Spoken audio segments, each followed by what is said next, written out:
Bonjour à toutes et à tous, vous êtes sur R2R, la radio de Rouen sur 101.3 et c'est Au Miroir de Clio, une émission d'histoire, de toutes les histoires d'ici et d'ailleurs. À la réalisation Benjamin, au micro Luc Dérault. L'émission Au Miroir de Clio est diffusée pour la première fois le 2e et le 4e dimanche de chaque mois entre 10h et 11h. Et vous pouvez réagir au déroulement, au contenu de cette émission en nous écrivant à l'adresse suivante aumiroirdeclio@gmail.com.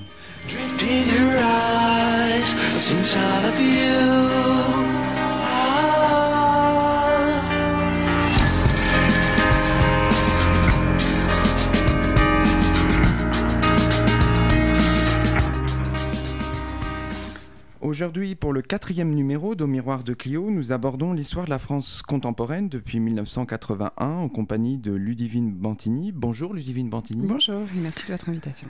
Je vous en prie. Alors Ludivine Bantini, vous êtes maîtresse de conférence. Alors si j'ai bien compris une interview que vous aviez donnée à France Culture, vous préférez le féminin. À l'université de Rouen, vous enseignez l'histoire des 19e et 20e siècles. Vous avez publié il y a quelques semaines, c'était en novembre 2013, un ouvrage qui s'appelle « La France à l'heure du monde » de 1981 à nos jours, paru aux éditions du Seuil, dans une série intitulée « Histoire de la France contemporaine ». Alors on va, pendant cet entretien d'une heure en votre compagnie, un petit peu dérouler le fil de votre livre. Alors peut-être une première série de questions sur la naissance de ce projet. C'est une histoire de la France contemporaine. Vous inscrivez dans un projet collectif qui est piloté par Johan Chapoutot et qui s'intitule « Histoire de la France contemporaine », qui commence au début du 19e siècle pour aller jusqu'à nos jours. Comment est né ce projet, Ludivine Bantini ? Comment vous inscrivez-vous dans ce projet et combien de temps ça vous a pris pour écrire ce volume assez important ? Alors il faut rappeler qu'il existait déjà au Seuil une collection très importante qui s'appelait Nouvelle Histoire de la France contemporaine, qui avait été lancée par Michel Vinocq dans les années 1970. Et donc cette collection nouvelle, désormais, Histoire de la France contemporaine, à laquelle vous avez fait allusion, n'entend pas la remplacer, mais disons la compléter avec les renouvellements historiographiques qui ont eu lieu au cours de ces dernières années. Il se trouve également que cette collection prenait place, la réflexion sur cette collection prenait place à un moment où il était beaucoup question du débat sur l'identité nationale. Et donc, on a réfléchi à la pertinence de réfléchir, de penser encore en termes d'histoire nationale. Et l'objectif de cette collection, c'était aussi de décloisonner ces histoires. Alors, il s'agit bien évidemment d'une histoire de la France, mais elle est sans cesse resituée dans une histoire plus mondiale, plus globale, d'où le titre de cet ouvrage-là, La France à l'heure du monde. Donc, en gros, cette collection est née aux alentours de 2009-2010 et il a fallu environ 2 ans pour concevoir un tel ouvrage, entre les lectures, les recherches et l'écriture elle-même, qui pour ma part a pris environ 6 mois, pour répondre précisément à votre question. Alors, les historiens qui ont écrit cette histoire de la France contemporaine, alors pour le moment je crois qu'il y a 5 volumes qui sont parus, oui. Il en manque encore quelques-uns, donc les 3 volumes du début, puis les 2 depuis 1958. Les historiens sont plutôt des historiens qui appartiennent à des générations trentenaires, quarantenaires. Est-ce que c'était ça aussi un objectif, essayer d'avoir une vision historiographique un peu neuve, ou c'était pas vraiment... Oui, il est vrai qu'il y a une sorte d'homogénéité générationnelle, encore qu'il y ait là parmi les auteurs de cette collection des gens qui sont déjà professeurs d'université, qui ont une cinquantaine d'années, mais la plupart des auteurs sont plutôt maîtres ou maîtresses de conférences, donc sont plutôt des trentenaires. C'était pas un choix voulu comme tel et décidé comme l'affirmation d'une appartenance générationnelle. C'était une forme d'affinité aussi à la fois amicale, professionnelle, et ça participe surtout en effet à une forme de renouvellement, le renouvellement historiographique dont je parlais, c'est-à-dire qu'il me semble que cette génération-là est la 2e génération après le tournant critique, en histoire, la réflexion interdisciplinaire sur la place de l'histoire dans les sciences sociales. Et donc, on constitue peut-être une génération qui a à cœur de mettre en pratique, de mettre en œuvre les propositions un peu théoriques, méthodologiques qui ont été formulées au moment de toute cette réflexion sur le tournant critique de l'histoire. Donc, c'est en cela que peut-être il y a aussi un phénomène générationnel, en tout cas un effet de période. D'accord. Et bon, on est paru chez Belin une série aussi composant une histoire de France dirigée par Joël Cornette. Est-ce que alors qui couvre là l'ensemble de l'histoire de la France depuis le Moyen Âge, est-ce que votre histoire de France s'inscrit dans un paysage historiographique différent, ou qu'est-ce qui fait la spécificité de cette histoire de la France contemporaine par rapport à l'histoire de France qui est parue chez Belin? Alors évidemment, il n'y a pas de stratégie de concurrence éditoriale. Il y a aussi parfois des circonstances qui se révèlent un peu fortuites, et on connaît bien les auteurs de la collection chez Belin que vous citez, qui est excellente, et notamment pour ce qui concerne la période que je traite pour ma part, elle est analysée par Michel Zancarini-Fournel et Christian Delacroix chez Belin entre 1945 et nos jours. Alors précisément, ce ne sont pas les mêmes formats, ce n'est pas le même statut, puisque la collection de Belin est une collection très illustrée. Ce sont de gros livres, et ce qu'on peut nommer de beaux livres dans plusieurs sens, mais notamment en raison de la très riche iconographie de cette collection.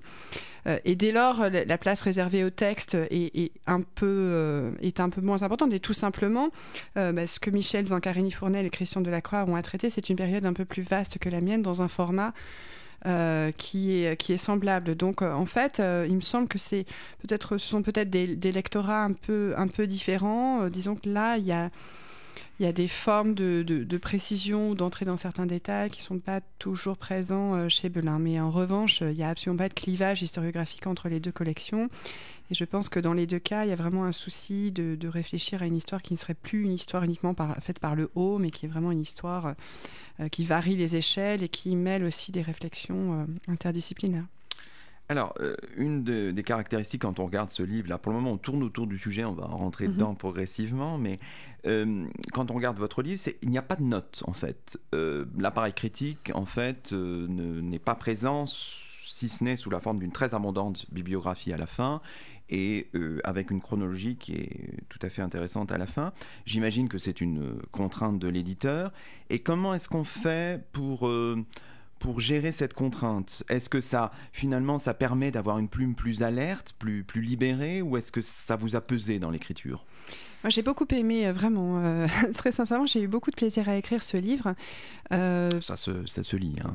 Merci. Mais en tout cas, c'est vrai qu'il y avait un plaisir d'écriture qui était peut-être lié à une nouvelle modalité par rapport à ce que je fais habituellement, c'est-à-dire des ouvrages qui peuvent apparaître soit plus académiques, ou en tout cas qui sont vraiment une élaboration en termes de recherche qui nécessite bien évidemment de mettre en œuvre l'argumentation par la preuve, et donc par la référence en note de bas de page. Donc là, c'est vrai que ça partait d'une contrainte éditoriale liée à un certain lectorat, c'est-à-dire qu'on vise un lectorat un peu plus large que le lectorat qui classiquement va s'intéresser à des ouvrages pointus. Mais on a eu le souci aussi de rendre à César ce qui est à César systématiquement. C'est-à-dire que c'est vrai, il n'y a pas de note de bas de page, mais nous avons, entre guillemets, verbalisé ces notes. Hein. C'est-à-dire que les références sont dans le corps du texte, que nous faisons des citations, que nous attribuons les formules qui nous ont apparu les plus saillantes, les plus tranchantes, les plus soucieuses de ces renouvellements ou de cette pensée historiographique ou historique tout simplement. Donc dans le corps même du texte, et donc ensuite il suffit de se rapporter à la bibliographie qu'on a essayé, si ce n'est de rendre exhaustive, du moins en tout cas d'être assez diversifiée dans ses approches. D'accord. Alors, sur la 4e de couverture, là, pour présenter l'ouvrage, je ne sais pas si c'est vous qui avez écrit ces lignes. Non. Non, mais on indique que vous avez un ton personnel et engagé, ce qu'on ressent aussi en lisant le livre. Est-ce que ça, vous assumez ce fait? Est-ce que c'est finalement c'est peut-être difficile d'écrire le récit d'une histoire qu'on a vécue personnellement? C'est ça qui fait que forcément on est engagé, ou est-ce que vous avez voulu vous-même délivrer une certaine forme d'engagement, Ludivine Bantigny? Alors, je ne pense pas que l'engagement tienne nécessairement à la période. Là, je me réfugierais derrière la référence quand même consacrée de Marc Bloch, qui disait qu'on ne peut pas mesurer la neutralité par mathématiquement la distance qui nous séparait de la période étudiée, et qu'il y a des périodes qui peuvent être plus éloignées de nous, mais qui sont brûlantes, toujours très vivantes. Il évoquait l'exemple des guerres de religion dans certaines régions. Donc, C'est vrai qu'il s'agit là d'une histoire très contemporaine, d'un temps vraiment présent, donc d'un temps vivant. Mais je pense que c'est pas ça, encore une fois, qui est la matrice même de l'engagement. Il me semble, tout à l'heure, on parlait de phénomène générationnel du point de vue historiographique. Peut-être les générations qui aujourd'hui pratiquent ce métier d'historien sont-elles plus lucides quant à l'impossibilité de la neutralité dans l'écriture même de l'histoire. Il y a eu tout ce tournant réflexif sur la discipline qui nous a amené beaucoup à nous interroger sur notre place dans ce que Michel de Certeau nommait l'opération historiographique. En quoi, dans cette opération, nous sommes déjà d'emblée présents, nous sélectionnons, nous tranchons. Et donc, c'est vrai que ça se perçoit à la fois dans le choix de certains thèmes, le choix de rendre visibles des thèmes qui ne sont pas toujours ou pas toujours suffisamment, et dans le choix aussi de l'écriture, oui, qui se veut engagée. Mais encore une fois, il me semble que oui, c'est un engagement qui est assumé, ne serait-ce que par la table des matières et la manière de concevoir cette histoire comme une histoire qui est une histoire faite aussi par le bas, faite par des modalités de socialisation politique diverses.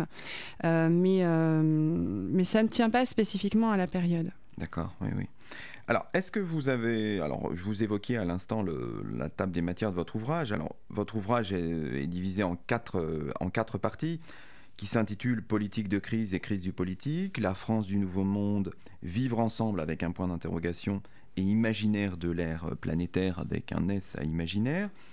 Est-ce que vous avez voulu faire une histoire totale de la France depuis 1981, Ludivine Bantigny, en abordant énormément de champs, du politique au culturel, en passant par l'économique? Oui, alors c'est certainement présomptueux de le dire de cette façon, donc je ne le dirais pas tout à fait comme vous, une histoire totale, bon, bien sûr. Mais en tout cas, l'idée, c'était vraiment de sortir, et ça fait quelque temps qu'on en est sorti déjà, donc d'une histoire classique, encore une fois, une histoire qui ne serait que politique, même si... Je doute de la pertinence du cloisonnement aussi tranché de ces champs, parce qu'en réalité, ce dont on s'aperçoit, c'est que quand on fait une certaine forme d'histoire politique, on aborde les cultures politiques, et dès lors, on prend en considération les imaginaires, les croyances, les systèmes de valeurs. De la même manière, quand on s'intéresse aux politiques publiques, on en passe nécessairement par les structures économiques en place, les modalités de la décision en matière économique. Donc tout ça n'est pas aussi cloisonné que le compartimentage en histoire sociale, politique, culturelle pourrait le laisser entendre. Donc il s'est agi là de faire une histoire la plus incarnée possible. Donc, c'est pour ça qu'il y a aussi une dimension liée au territoire, un chapitre sur les genres de vie, mais aussi sur le miroir des territoires, ce que l'histoire par les espaces nous apprend. Donc c'est pas tout à fait une histoire totale, mais en tout cas c'est une histoire qui a vocation à couvrir les champs qui font la vie quotidienne de tout un chacun, et voilà, de ce qu'on est en train de traverser depuis 3 décennies. Bon, alors peut-être qu'avant de marquer une première pause, on peut, pour finir cette approche de votre livre un peu par l'extérieur, on peut peut-être revenir sur l'illustration que vous avez choisie. Je ne sais pas si c'est vous, alors c'est peut-être l'éditeur, mais qui figure sur la première de couverture. C'est un rappel des... Alors, peut-être que vous pourriez nous la décrire, nous dire un peu de quoi il s'agit, Ludivine Bantigny. Oui, alors c'est une photographie qui a été prise le 14 juillet 1989, le fameux défilé du bicentenaire de la Révolution française. Donc ce qu'on en a retenu surtout, c'était le défilé de Jean-Paul Goude et les commémorations officielles. Donc là, il s'agit bien de ça. On est sur les Champs-Élysées et il y a l'Arc de Triomphe au fond, et puis c'est vrai que c'est une photo qui est assez pavoisée de tricolore, oui, mais en fait c'est une image qui a été prise en marge du défilé de Jean-Paul Goude. Ce n'est pas le défilé de Jean-Paul Goude, parce que ce que l'on voit au premier plan, ce sont des danseurs et des musiciens chinois, avec donc toute une série de symboliques liées à des idéogrammes qui proclament le droit à la liberté d'expression, puisque quelques mois avant, même quelques semaines avant ce 14 juillet 1989, avait eu lieu la répression de la révolte sur la place Tiananmen à Pékin. Et donc des dissidents chinois avaient été conviés à Paris pour commémorer la Révolution française et montrer que la Révolution n'était pas close et que les processus révolutionnaires se poursuivaient. Alors, pour tout vous dire, ça a été un peu difficile de trouver cette couverture parce qu'en réalité, il y a des problèmes techniques. Ce serait de la cuisine, c'est pas forcément très intéressant de l'aborder, mais le choix a été donc difficile et contraint précisément par ces difficultés techniques. Mais ce qui nous a semblé intéressant dans cette image, c'est qu'elle symbolisait bien le titre même et la perspective de l'ouvrage, c'est-à-dire la France à l'heure du monde. C'est-à-dire une France qui n'est évidemment, qui ne peut plus avoir la prétention d'être le centre du monde en quoi que ce soit, même si en commémorant le bicentenaire de la Révolution française, l'État a voulu rappeler la prétention à l'universalisme français. Mais ce qui était surtout intéressant, c'était de voir précisément les transferts culturels de ces références et la manière dont il y a aussi une forme de transnationalisation de ces références historiques avec la Chine représentée en la personne de certains de ces dissidents au cœur même de la capitale française. Très bien. Bon, avant de poursuivre cette discussion et de rentrer vraiment dans le vif du sujet, on peut marquer une première pause et nous le faisons, c'est un choix de Ludivine Bantini avec les Rita Mitsuko, donc un titre de 1986, C'est comme ça sur R2R.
Vous êtes sur R2R et vous écoutez Au miroir de Clio. Aujourd'hui, nous sommes en compagnie de Ludivine Bantigny pour parler de son livre paru aux éditions du Seuil et intitulé La France à l'heure du monde de 1981 à nos jours. Le livre a été publié en novembre 2013.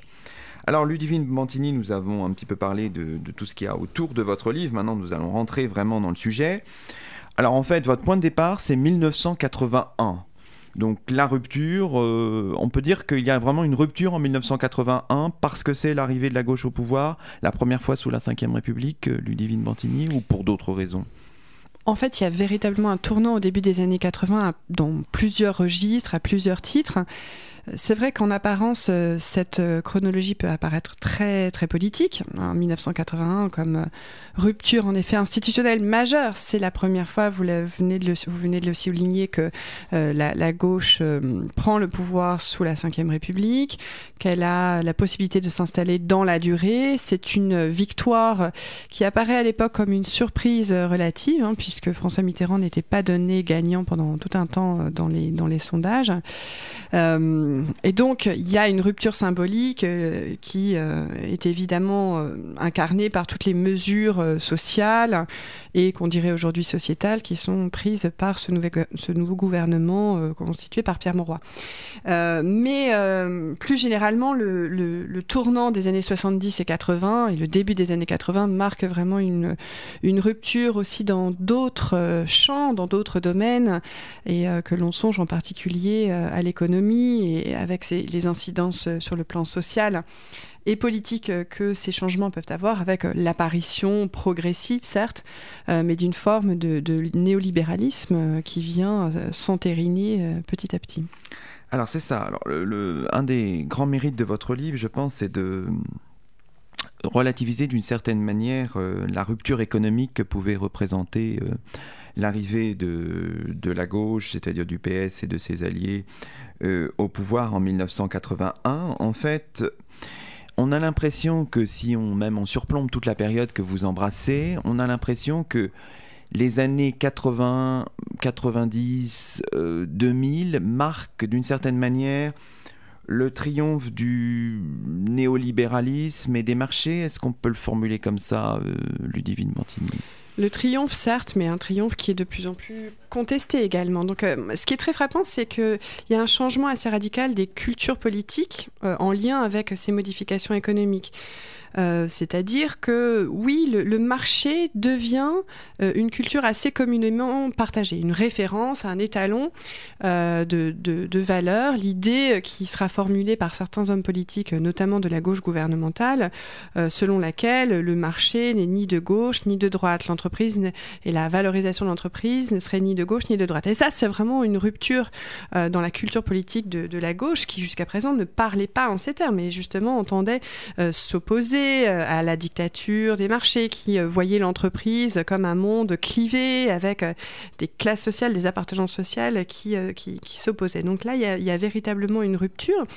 Mais cette rupture, on la sent encore une fois au quotidien. C'est-à-dire qu'évidemment, le néolibéralisme ne tient pas qu'aux grandes décisions politiques liées à l'économie, mais s'inscrit également dans les conditions de travail. Donc ça m'a importé quand même d'y réfléchir assez précisément sur la manière dont les conditions de travail ont évolué, en raison évidemment de la crise structurelle, d'un chômage de masse qui ne cesse de croître et donc qui n'est absolument pas résorbé.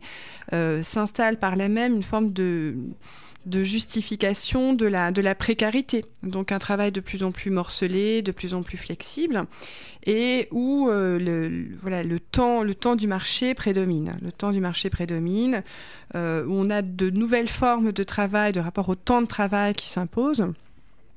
Donc un temps de travail plus flexible, plus fragmenté, avec de nouvelles modalités de travail à la chaîne. Alors ça peut paraître paradoxal, parce qu'on a le sentiment que la chaîne avait reculé en fait depuis les années 50, mais ce n'est pas le cas, parce qu'il y a de nouvelles manières de travailler à la chaîne dans un juste à temps, qui s'impose justement au début des années 80, ce qu'on a aussi nommé le toyotisme, puisque ça vient de nouvelles modalités de réflexion sur le travail au Japon.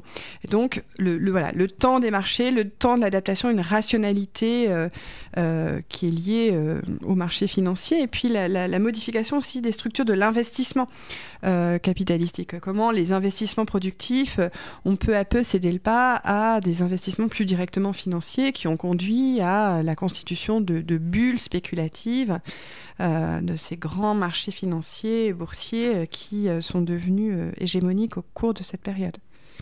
Alors, si on regarde plus finement dans le détail, dans les manuels d'histoire classiques, on nous dit que 1981, c'est une politique keynésienne de relance des salaires, de la consommation, et vous montrez très bien, et ensuite on explique que il y a un changement avec ce qu'on appelle le tournant de la rigueur en 1983. Vous montrez bien qu'en fait, cette politique keynésienne de relance est brève, ne dure que quelques mois, et que le tournant de la rigueur, si tournant il date de la fin de l'année 81 et du début de l'année 82, Ludivine Bantigny. En fait, très vite, le Parti socialiste au pouvoir a pris un pli qui est un pli européen, en fait.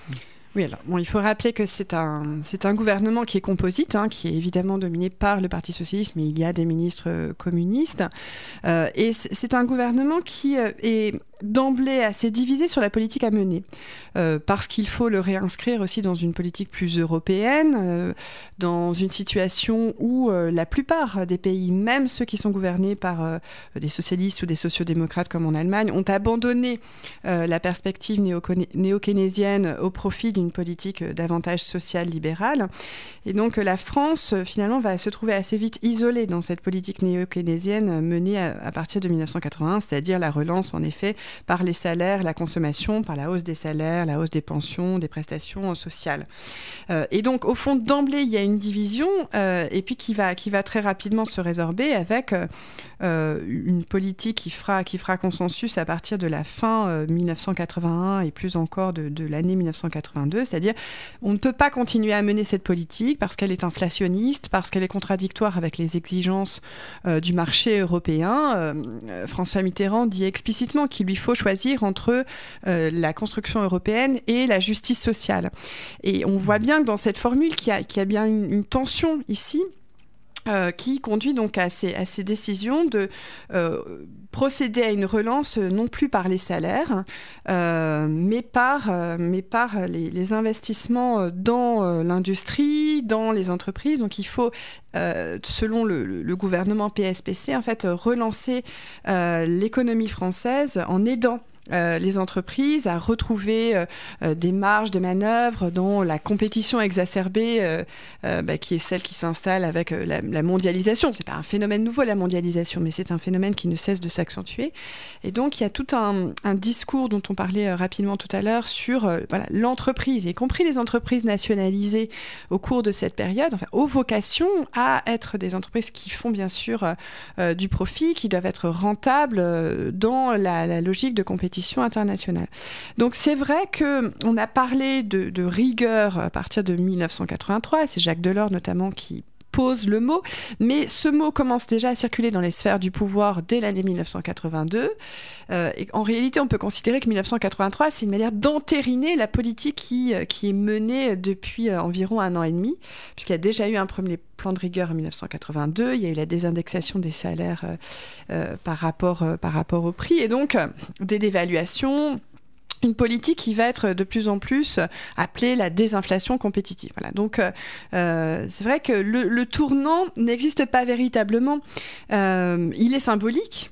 C'est la raison pour laquelle Jean-François Sirinelli, par exemple, a pu parler de 1983 comme de la deuxième mort des 30 Glorieuses, c'est-à-dire après les crises des années 70, mais une deuxième mort des 30 Glorieuses en 1983. Mais c'est surtout dans le discours qui est posé. C'est-à-dire que là, on assume désormais en 83 que c'est une politique de rigueur. Mais du point de vue des pratiques, en fait, c'est un processus qui est plus long et qui se fait davantage par infléchissement progressif que par tournant véritablement radical qui serait tranché lors de l'année 83.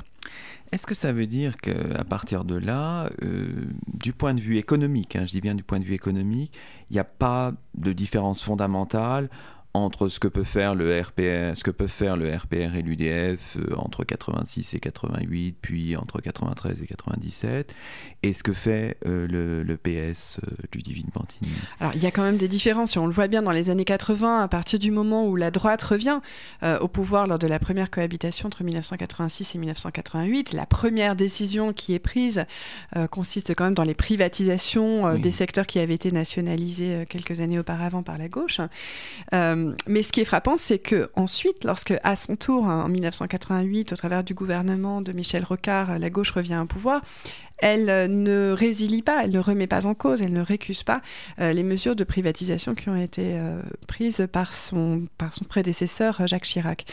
Donc en fait, et de fait, dans les années suivantes, dans les années 90, les processus de privatisation vont se multiplier, et cette fois à parts égales. Voilà, oui. Le gouvernement Jospin qui le fera plus encore que les gouvernements de droite précédents. Donc il y a une forme d'alignement progressif sur l'idée que oui, le marché est un critère de référence, et que les entreprises françaises doivent être compétitives à cette aune-là.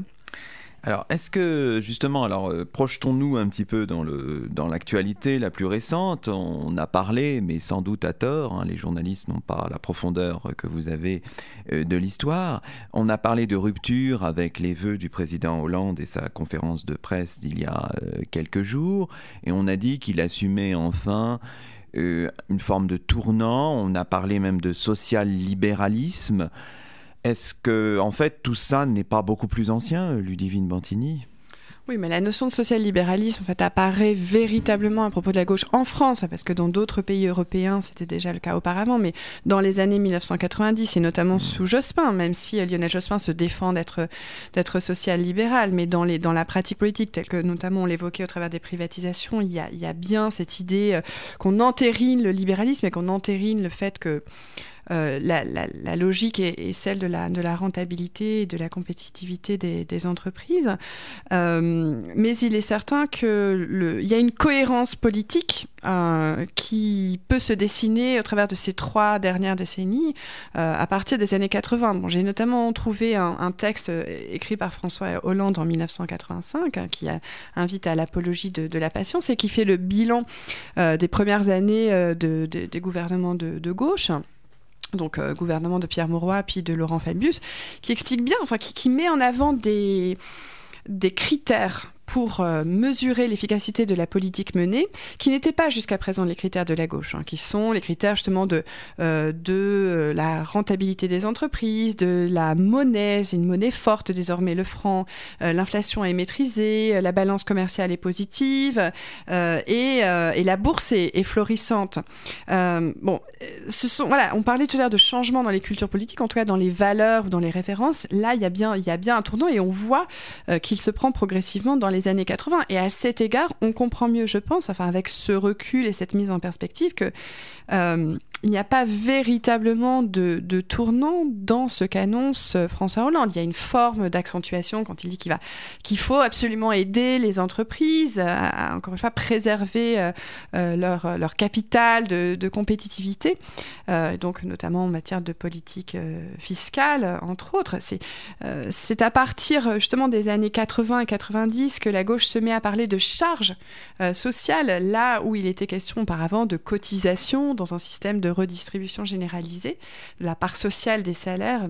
Et donc là, le fait que François Hollande annonce justement cette suppression de ce qu'il nomme les charges sociales, notamment en termes de cotisation sociale pour les entreprises, c'est une forme de prolongement, me semble-t-il, justement de cette politique qu'il décrit en 1985 comme une politique à assumer dans la nouvelle mondialisation. Mais quand même, au moment des campagnes présidentielles, la gauche ne peut pas dire ça quand même. C'est-à-dire qu'on a quand même ces fameux discours de François Hollande dénonçant le monde de la finance, etc. Donc on a l'impression parfois d'un double discours, Ludivine Bantigny, c'est-à-dire entre le discours des campagnes et le discours finalement actuel, il y a une rupture, ce qui fait que certains peuvent parler de tournant parce qu'ils n'ont pas la profondeur de l'histoire que vous avez. Ça pose en fait toute la question que vous évoquiez déjà tout à l'heure sur le clivage gauche-droite. En fait, je pense que le clivage gauche-droite persiste dans bien des domaines et on l'a vu encore tout récemment autour du mariage homosexuel. Ça avait été déjà le cas à la fin des années 90 dans le débat sur le Pacs. Donc sur les questions qui ont commencé à être appelées sociétales à la fin des années 90, les sexualités, le rapport à une certaine forme de tolérance, les questions d'immigration encore qu'il faudrait discuter. Voilà, il y a un clivage qui reste net, même si gauche et droite, et en particulier la droite, peuvent être elles-mêmes divisées sur ces questions.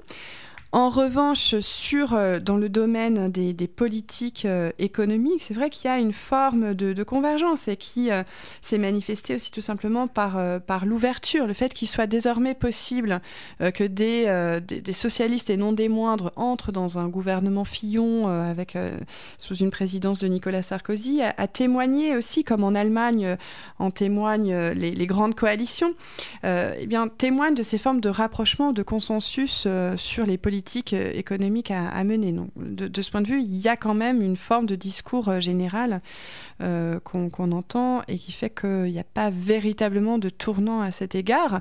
C'est vrai que ça peut susciter des déceptions quant au contraste entre les promesses électorales et les réalisations. Électoralement, il faut pouvoir annoncer le changement, mais le changement, en fait, s'opère finalement assez peu, ou alors pas forcément dans la direction qui était attendue. Et cette convergence, on la voit aussi à travers de la question fiscale, la question des impôts, la question de la dette. Vous dites que ça devient, dans votre livre, ça devient une problématique un peu partagée par les différents camps politiques, que ce soit la droite ou la gauche. Hein, l'omniprésence de cette dette et la question des dépenses publiques, Ludivine Bantini. Oui, en fait, dès les années 1980 et en particulier sous le gouvernement de Laurent Fabius, il y a pour la première fois dans la politique fiscale menée par la gauche au pouvoir des baisses d'impôts et des baisses d'impôts généralisées, mais qui finalement vont toucher aussi, vont favoriser y compris les plus riches ou les entreprises. Et donc à cet égard aussi, les années 1980 témoignent d'un relatif tournant en termes de culture politique de la fiscalité, et la dette devient une obsession politique largement partagée. C'est-à-dire qu'il n'y a pas véritablement d'interrogation sur la légitimité même de cette dette, sur les intérêts de la dette qu'il s'agit de verser aux banques, sur le système financier sur lequel repose cette dette. Là aussi, il apparaît qu'il y a un consensus et que résorber la dette, donc diminuer les dépenses publiques, apparaissent comme des impératifs que partage la gauche au gouvernement comme la droite.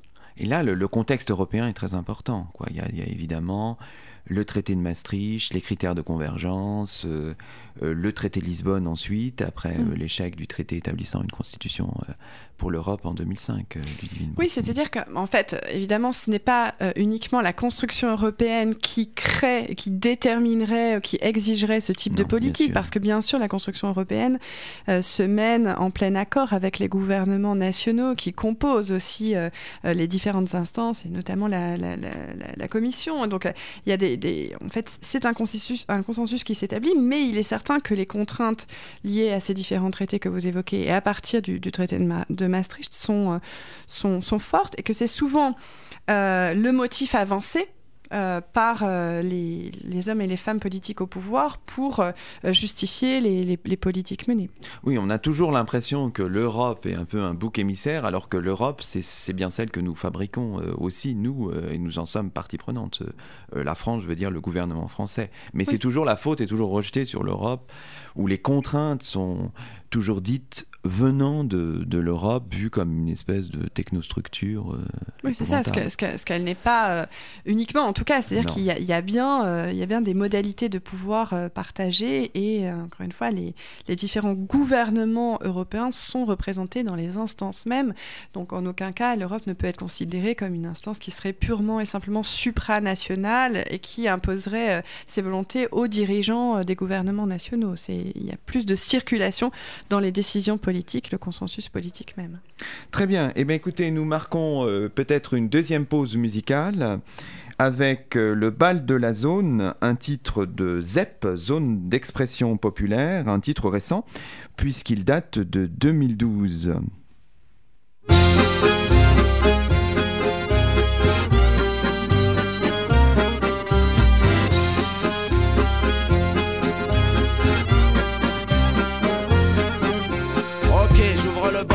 Pour faire la sale besogne, pourrir l'atmosphère, et ouais, ça c'est pour ma trogne.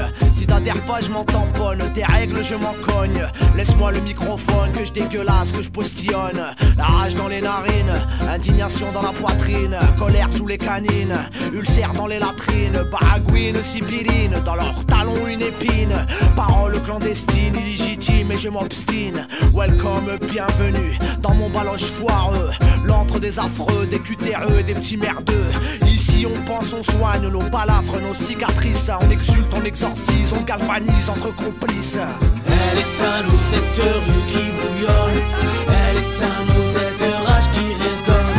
Elle est à nous cette voix qui empoisonne. Elle est à nous cette colère qu'on redonne.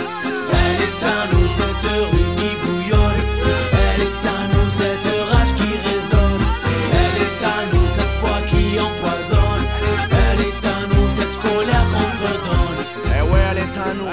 Cette douleur subjective, dignité instinctive, impatience intuitive, ma populaire expertise est une authentique analyse. Aux antipodes de leur sottise, donc impossible qu'ils médiatisent. À nous de faire le travail, de cogiter entre racailles, organiser la pagaille, la riposte, la représaille. Dans ma zone, c'est là que je braille, pour préparer la bataille, combattre la canaille. Ouais, du pouvoir, faut qu'ils s'en aillent. Ils assassinent nos petits frères, impunité policière, à l'instar d'une époque coloniale et meurtrière. Mais ils vont dire qu'on exagère avec nos discours victimaires, que c'est bien pire ailleurs et qu'ici en France c'est pas l'enfer. Elle est à nous cette rue qui bouillonne. Elle est à nous cette rage qui résonne. Elle est à nous cette voix qui empoisonne. Elle est à nous cette colère qu'on redonne. Elle est à nous cette rue qui bouillonne. Elle est à nous cette rage qui résonne. Elle est à nous cette voix qui empoisonne. Test, micro-test, le micro est toujours ouvert. Alors j'en profite pour balancer encore quelques vers, quelques palabres, quelques critiques un peu amères. Pendant que la censure s'apprête à me faire taire, je refuse d'être complice d'un système qui terrorise. Une machine à broyer, qui écrase et qui méprise. Le silence organisé me scandalise, m'électrise.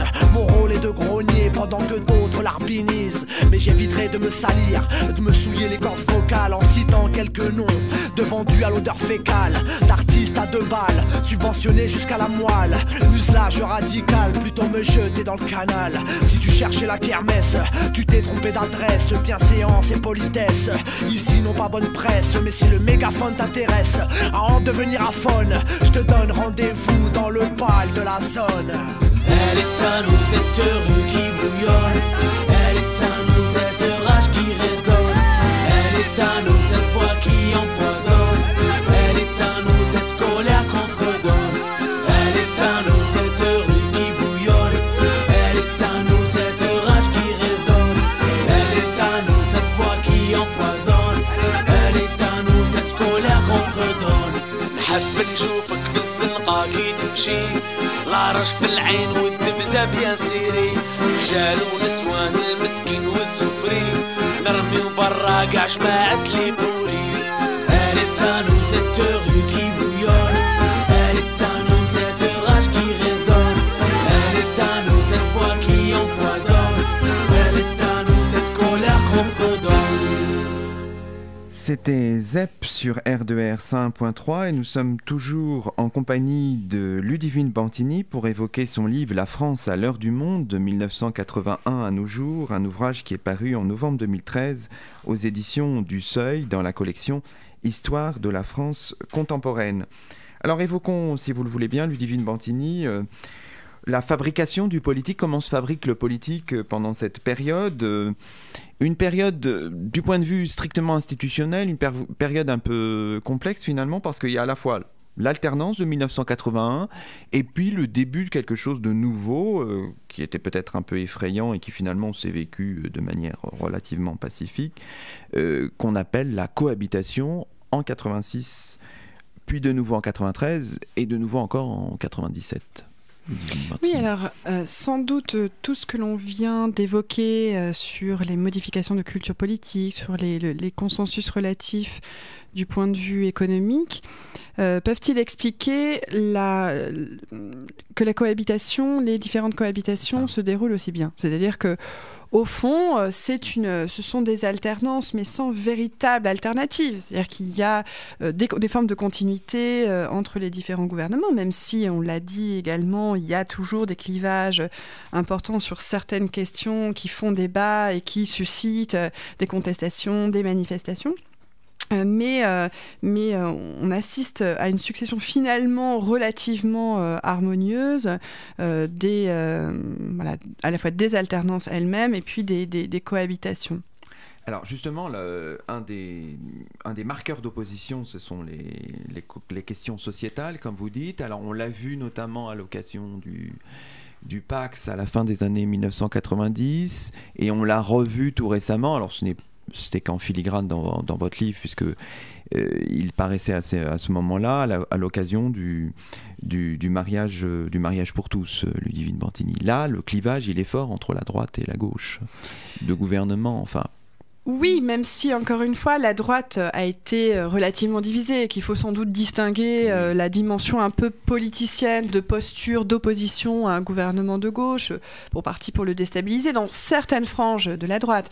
Mais c'est vrai que d'autres franges, et qui ne sont pas d'ailleurs à rattacher nécessairement à des partis politiques, à des organisations, mais une partie du catholicisme, notamment traditionnaliste, encore attachée à la valeur justement du mariage, à des formes de mariage vues comme des reproductions d'une certaine forme de patriarcat ou d'autorité morale, eh bien oui, là le clivage a été très puissant, et ce qui a été très marquant en même temps dans ces manifestations, c'est qu'elles reprenaient un certain héritage paradoxal lié à 68, puisqu'il y a eu beaucoup de références à 68 au cours de ces manifestations, mais pour retourner vraiment les valeurs de 68 et donc être un printemps français. Donc évidemment, le fait de se nommer printemps français, c'était aussi pour d'abord afficher une identité nationale française, se référer à un autre printemps qui avait été le printemps arabe, et enfin printemps dit arabe, même si l'expression elle-même pourrait être vraiment critiquée et discutée, et puis faire une espèce de 68 à l'envers, d'anti-68. C'est pas la première fois que une certaine droite participe à des manifestations de rue, même si c'est pas non plus le propre de la culture politique de la droite que de manifester. Hein. Il y a eu bien d'autres exemples de grandes manifestations, que l'on songe notamment à la grande manifestation de juin 1984 contre les réformes liées à la laïcité de l'école. Mais c'est quand même assez rare de battre le pavé dans ces milieux politiques. Et donc là, c'est vrai que les clivages se sont à nouveau exacerbés. Et ce qui est très frappant, c'est que ça concerne précisément des questions de cet ordre, des questions liées à l'éthique, à la morale, à l'ordre sociétal, plus que sur des questions strictement économiques. Est-ce que, Ludivine Bantini, toute la classe politique n'est pas bouleversée par la montée en puissance du Front National pendant toute la période qui concerne, que vous étudiez dans votre livre Oui, de ce point de vue, à nouveau, les années 1980 représentent un tournant. On a souvent tendance à évoquer la fameuse élection des municipales de Dreux en 1983 qui voit pour la première fois le Front National avoir des élus politiques autour de la liste de Jean-Pierre Stirbois. Et ce qui est très frappant, c'est que, alors même qu'en 1981, le Front National n'est qu'un groupuscule qui peine, il n'arrive pas à le faire d'ailleurs en 1981 même, à rassembler les 500 signatures d'élus pour que Jean-Marie Le Pen puisse se présenter à l'élection présidentielle. Eh bien, du fait de la crise, du fait de certaines déceptions engendrées par la politique menée par le gouvernement du Parti socialiste et du Parti communiste, du fait du chômage de masse, du fait de la levée aussi de certains tabous sur l'expression d'une certaine forme de radicalisme racisme, le Front National parvient à s'établir véritablement comme une force politique de plus en plus banalisée. Et ce qui est très frappant aussi, c'est qu'il y a une évolution très importante dans le programme même du Front National entre les années 1980 et nos jours, par le fait que là où le Front National avait un programme vraiment ultra-libéral dans les années 1980, où Jean-Marie Le Pen entendait être le Ronald Reagan français, où il fallait justement aller encore plus loin dans les privatisations, dans les baisses d'impôts, dans la compétition mondialisée. Aujourd'hui, le Front National est par étapes à transformer ce discours en un discours qui reste vraiment fondé sur des valeurs identitaires, l'identité nationale, la défense des Français d'abord, pour reprendre leur slogan, mais c'est aussi un discours qui, à force de voir l'électorat du Front National lui-même devenir plus populaire, eh bien le programme lui-même s'est modifié à cette aune. Et donc on a vu apparaître un Front National qui s'est proclamé ni de gauche ni de droite, un Front National qui s'est proclamé aussi parti des travailleurs, enfin une façon de modifier petit à petit son programme. Alors dans cette configuration-là, quelle peut être la place de la gauche ou de l'extrême gauche, Ludivine Bantigny? Le Parti communiste a diminué vraiment énormément son poids électoral, avait vu perdre son poids électoral, mais en même temps, Jean-Luc Mélenchon fait un bon score à la présidentielle en 2012. Oui, en fait, on assiste dans cette catégorie de l'échiquier politique, même si justement le terme d'échiquier mériterait vraiment là aussi d'être relativisé. Et donc, en fait, il y a d'autres manières de définir ces familles politiques par simplement le clivage gauche-droite.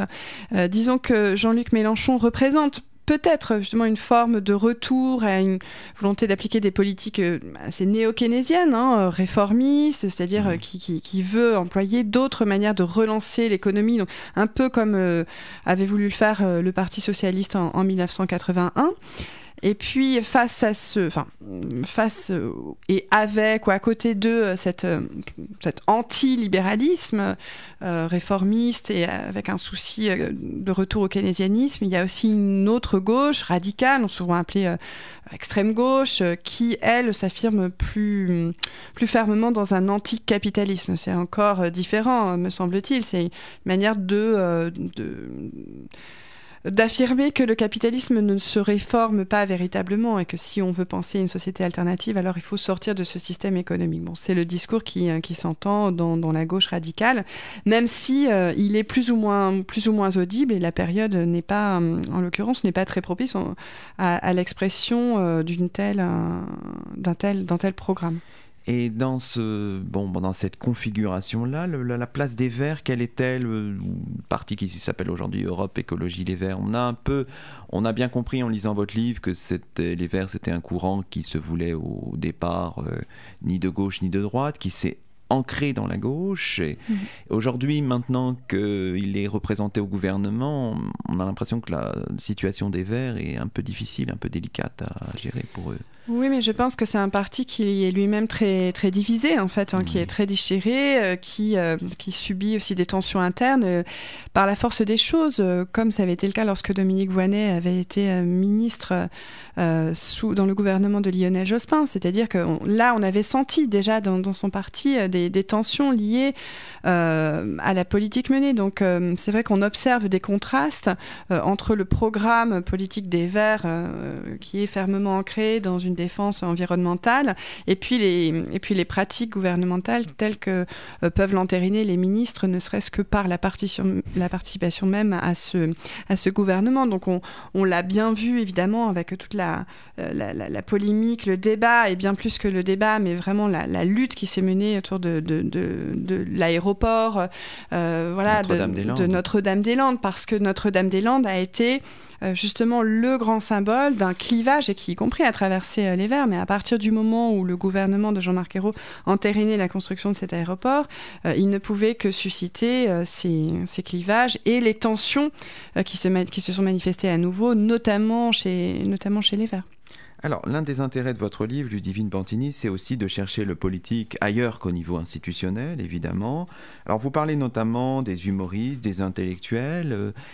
Quelle place occupe l'humour dans la France des années 80, 90 et 2000, l'humour en matière politique? Est-ce que là aussi, ça marque un temps de rupture par rapport aux années précédentes, Ludivine Bantini? Non, alors il y a toujours eu des formes d'humour politique, on le voit dans la caricature, dans les chez les chansonniers. En fait, il y a une fonction quand même de mise au jour, une fonction presque de révélateur. Mais on a eu une accentuation de cette place de l'humour à partir des années 1980. Le fait que quotidiennement, dans certaines émissions de télévision, on peut penser au Babette Show par exemple, il y a une façon d'entériner le fait que la politique devenait lue au prisme de l'humour. Alors, le Babette Show par exemple vient pointer du doigt quand même certains scandales et faisait aussi son miel des scandales affairistes qui touchaient le monde politique. Donc c'était à la fois un révélateur et c'est vrai que ça a aussi fragilisé le monde politique par la dérision systématique et le discrédit systématique qui lui ont été imposés par le biais de cet humour. Donc il y a eu une généralisation, sans doute plutôt une accentuation par rapport aux périodes précédentes de la part de dérision humoristique avec du coup une fragilisation encore accentuée du pouvoir politique en raison même de cette généralisation.